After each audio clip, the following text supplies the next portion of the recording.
Decision in Philadelphia, the Constitutional Convention of 1787, by Christopher Collier and James Lincoln Collier.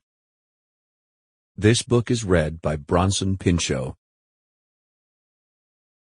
I have always regarded that Constitution as the most remarkable work known to me in modern times, to have been produced by the human intellect at a single stroke, so to speak, in its application to political affairs.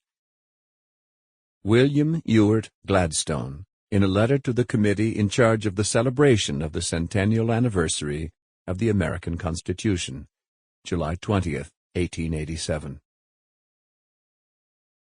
Preface.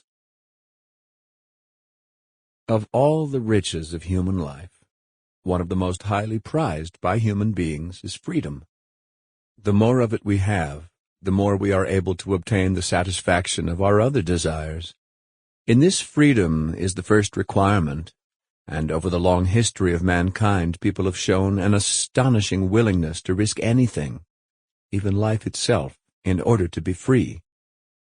But freedom has proven, over that same long history, to be a very perishable commodity. In the world today, only a minority, and not a very large minority at that, have real liberty, as it is understood in the Western democracies.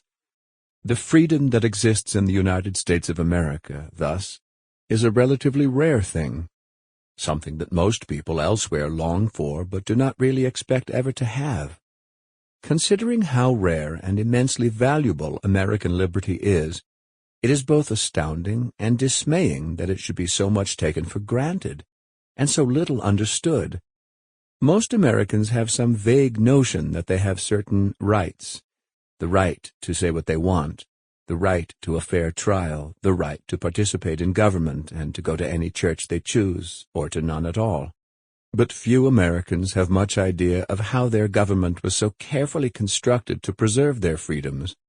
Most particularly, they do not understand how the Constitution, that rock on which American freedom was built, works, what it means, and why it was put together the way it was. Indeed, even many of our recent presidents have displayed only incomplete understanding of that great document they are sworn to uphold. This, then, is why we have written this book, to show how the American Constitution was written, and what the men who wrote it were thinking and feeling during what turned out to be a long, hot summer in Philadelphia.